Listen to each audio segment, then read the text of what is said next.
Congress party से नहीं हूं।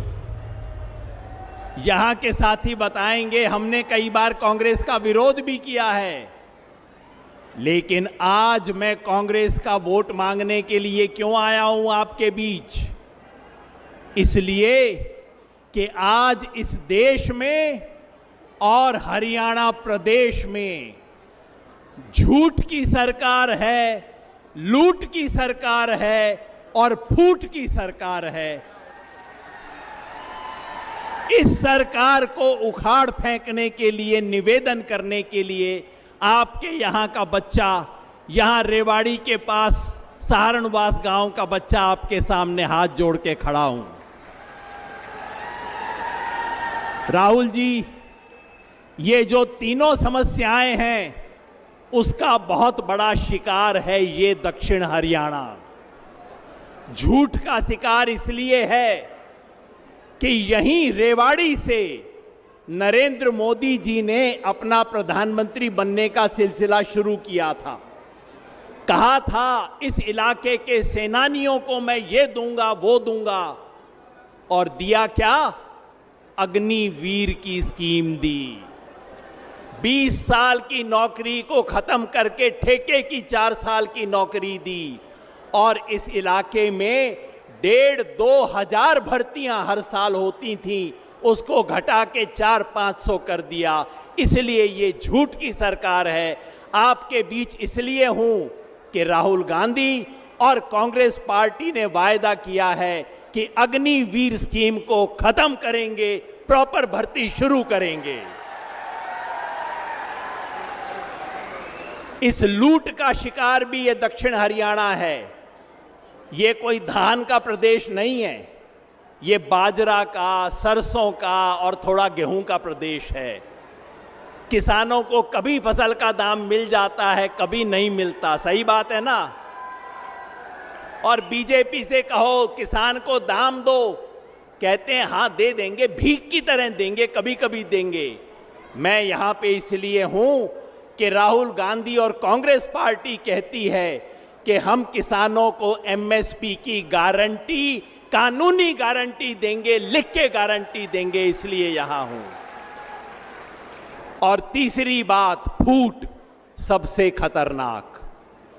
झूठ और लूट का तो फिर भी मुकाबला हो जाता है, लेकिन जो भाई भाई को लड़ाए उसका कोई मुकाबला नहीं है।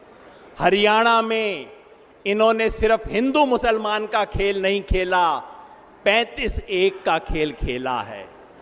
हमारे इलाके में इसका असर भी है। इसलिए मैं यहां के सभी लोगों को कहना चाहता हूं, हमारे इलाके की सरदारी बैठी है, सबको याद दिलाना चाहता हूं, भाई एक नाम याद रख लेना। जब इस रैली से वापस जाओ तो किसी बच्चे को कहना YouTube पे आपको दिखा देगा। क्या नाम? मंगेश यादव। उत्तर प्रदेश में बस YouTube देख लेना, मंगेश यादव कौन था, उसकी हत्या उत्तर प्रदेश पुलिस ने क्यों की थी, बाकी सब अपराधियों को क्यों बचाया था, सिर्फ मंगेश यादव की हत्या क्यों हुई थी, आपको सच्चाई समझ आ जाएगी।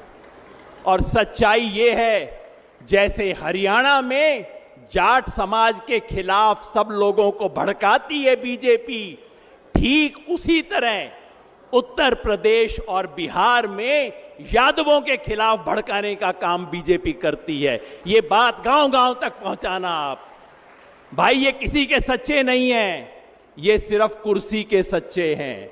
भाई भाई को भिड़ाने वाले लोग हैं, हमें इसके चंगुल में नहीं आना। बस एक आखिरी बात और, इस इलाके में लूट, झूठ और फूट के अलावा एक समस्या और है, यहां राजशाही भी है। कड़वी बात है, मैं कह दूं, हमारी बहन अनीता बैठी हैं, ये अटेली वाली हैं, ये राजशाही खत्म करेंगी ऐसी मेरी उम्मीद है। होगी? कड़वी बात ये है, 70 साल से देश आजाद हो गया, लेकिन ये हमारा दक्षिण हरियाणा जो अहीरवाल कहते हैं, ये आजाद ना हुआ। इसकी राजशाही आज भी चल रही है और राजशाही को आगे चलाने की तैयारी चल रही है। आप मुझे बताओ, इस राजशाही को खत्म करोगे? मैं यहां इसलिए हूं कि इस इलाके में राजशाही की कमर तोड़ी जाए, यह बहुत जरूरी है। बहनों और भाइयों, मैं एक जमाने में चुनाव की भविष्यवाणी किया करता था। लोग मेरे से पूछते थे, इसलिए आज भी पूछते हैं, योगेंद्र जी बताओ इस चुनाव में क्या होगा। मैंने कहा जी इस चुनाव में 3 संभावनाएं हैं। पहली संभावना तो यह है कि पूरे हरियाणा में कांग्रेस की हवा चलेगी और उसको बहुमत आएगा। यह सही है या नहीं? फिर बोला कि भाई दूसरी संभावना क्या है? मैंने कहा दूसरी संभावना यह है कि हवा नहीं, कांग्रेस की आंधी चलेगी हरियाणा में। यह सही है कि नहीं है? फिर मेरे से बोले भाई ये दोनों के अलावा तीसरी संभावना कौन सी बच गई है? मैंने कहा तीसरी संभावना यह है कि सुनामी चलेगी यहां पे कांग्रेस की।